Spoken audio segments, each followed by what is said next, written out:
ইয়াকুৎস্ক পৃথিবীর অন্যতম শীতলতম শহর, যেখানে সকাল মানে এক নতুন চ্যালেঞ্জের নাম। সূর্যের আলো আস্তে আস্তে বরফে ঢাকা শহরের বুকে পড়লেই এখানকার মানুষগুলোর ঘুম ভেঙে যায়, আর সঙ্গে শুরু হয় তাদের কঠিন লড়াই। -50 ডিগ্রি সেলসিয়াস তাপমাত্রার এই শহরে প্রতিটি দিন যেন একটি ছোট্ট যুদ্ধ, যেখানে দক্ষিণ এশিয়ার দেশগুলোর ক্ষেত্রে তাপমাত্রা 20 ডিগ্রি সেলসিয়াসের নিচে নেমে গেলেই শীতের কাঁপুনি ধরে যায়। সেইখানে এই শহরের শীতকালের গড় তাপমাত্রা থাকে -30 ডিগ্রি সেলসিয়াসের নিচে, এবং জানুয়ারি মাসে এটি কমে -50 ডিগ্রি সেলসিয়াস ছাড়িয়ে যায়।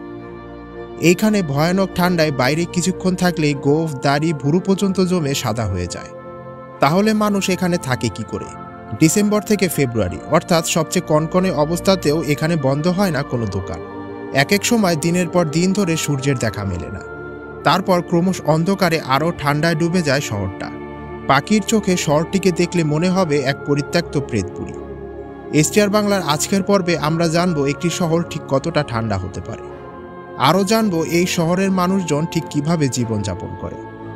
এসটিআর বাংলায় নতুন হলে সাবস্ক্রাইব করতে ভুলবেন না।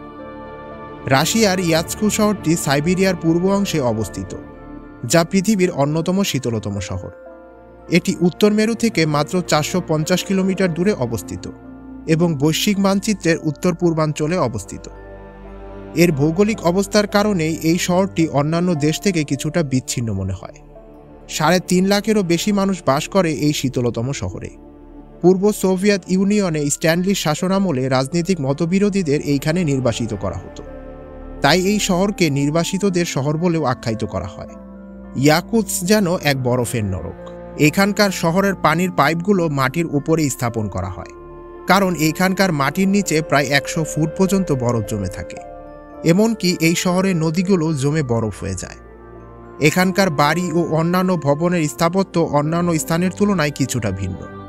এর অন্যতম কারণ হচ্ছে মাটির নিচের জমে থাকা বরফ, যার কারণে এখানকার বাড়িগুলো বরফের উপর নির্মাণ করা হয়। আর এই কারণে 10 বছর বা তার চেয়ে বেশি পুরনো বাড়িগুলো বরফের চাপে একদিকে ঝুঁকে পড়ে। ইয়াকুৎস্কের আবহাওয়া অত্যন্ত ঠান্ডা, যার ফলে বাইরে কোনো বস্তু উন্মুক্ত অবস্থায় রাখলেই তা খুব দ্রুত জমে যায়। উদাহরণস্বরূপ, একটি কলা বাইরে রাখলে তা কয়েক মিনিটের মধ্যে এতটা শক্ত হয়ে যায় যে হাতুড়ির মতো ভারী হয়ে ওঠে। আবার যদি কেউ বাইরে বসে খাবার খেতে চায়, তবে কয়েক মিনিটের মধ্যে সেই খাবার পাথরের মতো শক্ত হয়ে যায়। এই ভয়ঙ্কর ঠান্ডায় 100 ডিগ্রি সেলসিয়াসের ফুটন্ত গরম পানি বাইরে ছুড়ে দিলে তা মুহূর্তেই ক্ষুদ্র বরফকণায় রূপান্তরিত হয়। তীব্র ঠান্ডার প্রভাবে কাপড় এবং তৈলা বাইরে রাখলে তা কাঠের মতো জমে শক্ত হয়ে যায়। এখানকার মানুষ সাধারণত মেটাল ফ্রেমের চশমা পরে না, কারণ ঠান্ডার কারণে চশমার ফ্রেম ত্বকের সাথে আটকে গিয়ে দুর্ঘটনার শঙ্কা তৈরি করে। ইয়াকুৎস্ক শহরের গাড়ি ব্যবহারকারীদের জন্য শীতকাল এক ধরনের বড় চ্যালেঞ্জ। এখানকার তীব্র ঠান্ডায় গাড়ির ইঞ্জিন এবং তেলের তাপমাত্রা এতটাই নেমে যায় যে ইঞ্জিন বন্ধ করে রাখলে গাড়ি জমে যাবে, যার ফলে গাড়ি সচল রাখতে বাধ্য হয়ে অনেকে সারাক্ষণ ইঞ্জিন চালিয়ে রাখেন। যাদের সামর্থ্য আছে তারা হিটার গ্যারেজ ব্যবহার করেন, তবে এটি ব্যয়বহুল হওয়ার কারণে বেশিরভাগ মানুষ 24 ঘন্টা গাড়ির ইঞ্জিন চালিয়ে রাখেন, যা জ্বালানির ব্যাপক অপচয় ঘটায় এবং পরিবেশে ধোঁয়া ছড়িয়ে দেয়।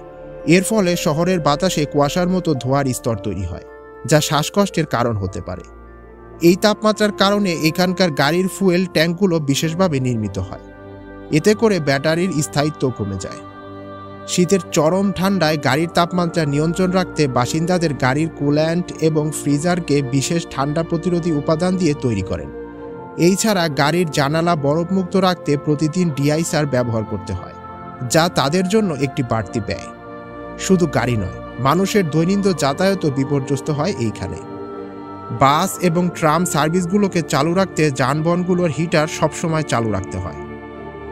অতএব ইয়াকুৎস্কের জীবনযাত্রা গাড়ি ব্যবহারকারীদের জন্য এক ধরনের বড় চ্যালেঞ্জ, এটা বলাই যায়।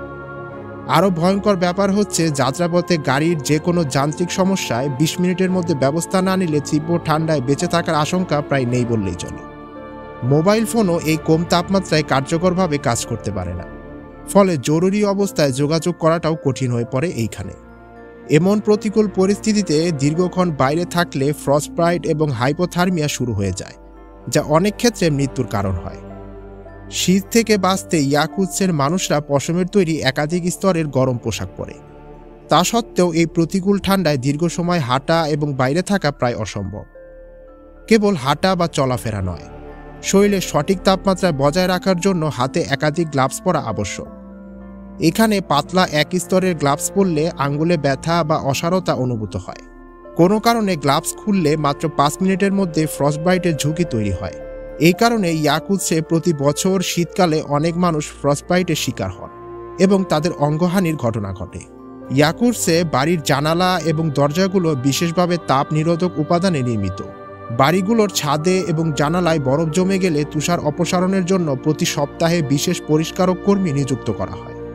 শীতকালীন পোশাক হিসেবে এখানকার মানুষ প্রচুর পশম, ভেড়ার লোম এবং কখনো কখনো রেনডিয়ারের চামড়া দিয়ে তৈরি বিশেষ জ্যাকেট পরে, যা তাদের শরীরের তাপমাত্রা ধরে রাখতে সহায়তা করে। এছাড়াও ইয়াকুৎসে প্রতিটি ভবন এবং বাড়িতে শক্তিশালী হিটিং সিস্টেম থাকে, যা শীতকালে সারা দিন রাত চালু রাখা হয়। এখানকার মানুষ জীবনের চ্যালেঞ্জগুলো মোকাবেলা করতে এবং চরম আবহাওয়ার সঙ্গে নিজেদের মানিয়ে নিয়েছে। শহর জুড়ে প্রায়ই বরফ জমে রাস্তাঘাট বিপজ্জনক হয়ে ওঠে, তাই স্থানীয় প্রশাসন নিয়মিতভাবে রাস্তা পরিষ্কার ও তুষার অপসারণ করে। তবে প্রচণ্ড শীত এবং নিয়মিত বরফপাতের কারণে এটি একটি অবিরাম কাজ হয়ে দাঁড়ায়। স্থানীয় বাসিন্দারা এই অপ্রত্যাশিত এবং কঠোর পরিস্থিতির জন্য নিজেরাই এক বিশেষ জীবনধারায় অভ্যস্ত হয়ে উঠেছেন, যা পৃথিবীর আর অন্যান্য অঞ্চলের মানুষদের কাছে অবিশ্বাস্য মনে হতে পারে। ইয়াকুৎস শহরে তীব্র ঠান্ডা থেকে রক্ষা পেতে দোকানপাট, অফিস এবং অন্যান্য প্রতিষ্ঠানে প্রবেশপথে 3টি আলাদা দরজা রাখা হয়, যাতে বাইরে থেকে কোনোভাবেই ঠান্ডা বাতাস প্রবেশ করতে না পারে। সিঁড়ি ও ফুটপাত পিচ্ছিল হওয়ার কারণে প্রতিটি সিঁড়িতে কার্পেট ব্যবহার করা হয়। এছাড়া ফুটপাতেও প্রতি ঘন্টায় বরফের স্তর পরিষ্কার করা হয়, যেন পথচারীরা নিরাপদে চলাচল করতে পারে। এই শহরের তাপমাত্রা এতটাই কম যে অনেক পরিবার ফ্রিজের প্রয়োজন অনুভব করেন না। সাধারণত রেফ্রিজারেটরের তাপমাত্রা থাকে 2 ডিগ্রি সেলসিয়াস থেকে 4 ডিগ্রি সেলসিয়াস এবং ফ্রিজারের তাপমাত্রা থাকে -18 ডিগ্রি থেকে -20 ডিগ্রি সেলসিয়াসের মধ্যে। তবে ইয়াকুৎস শহরের তাপমাত্রা সেই সীমাকেও ছাড়িয়ে যায়, তাই এই শহরকে পৃথিবীর ডিপ ফ্রিজ শহর বলেও আখ্যায়িত করা হয়। অনেক বাসিন্দা বাড়ির জানালার বাইরে মাছ, মাংস বা অন্যান্য খাদ্যদ্রব্য সংরক্ষণ করেন।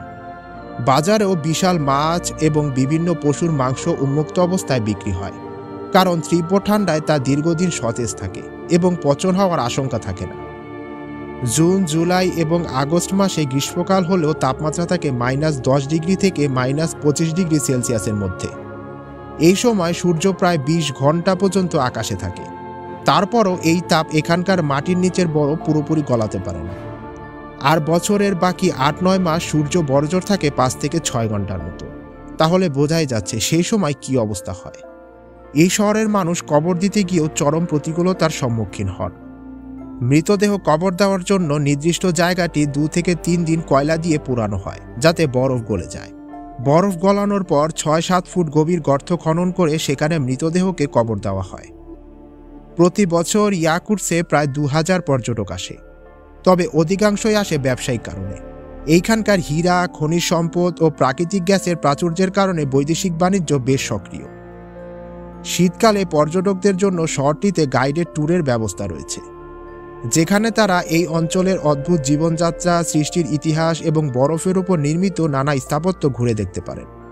ইয়াকুৎসে এখন পর্যন্ত সর্বনিম্ন তাপমাত্রা রেকর্ড করা হয়েছে -64.4 ডিগ্রি সেলসিয়াস। এই ঠান্ডার মধ্যেও এখানকার মানুষ তাদের দৈনন্দিন জীবন চালিয়ে যাচ্ছে। তবে জলবায়ু পরিবর্তনের কারণে পার্মাফ্রস্ট এবং মাটির নিচের বরফ আস্তে আস্তে গলতে শুরু করেছে, যা ভবিষ্যতের পরিবেশের উপর বিরূপ প্রভাব ফেলতে পারে। বরফ গলার সাথে সাথে অনেক পুরনো ভাইরাস এবং ব্যাকটেরিয়া পুনর্জাগরণের আশঙ্কা রয়েছে। আপনার কাছে এই শহরটি কেমন লাগলো, আর সুযোগ পেলে একবার কি ঘুরে দেখার ইচ্ছে আছে? কমেন্টস করে অবশ্যই জানান। আর এসটিআর বাংলায় নতুন হলে সাবস্ক্রাইব করতে ভুলবেন না। দেখা হচ্ছে নতুন এপিসোডে।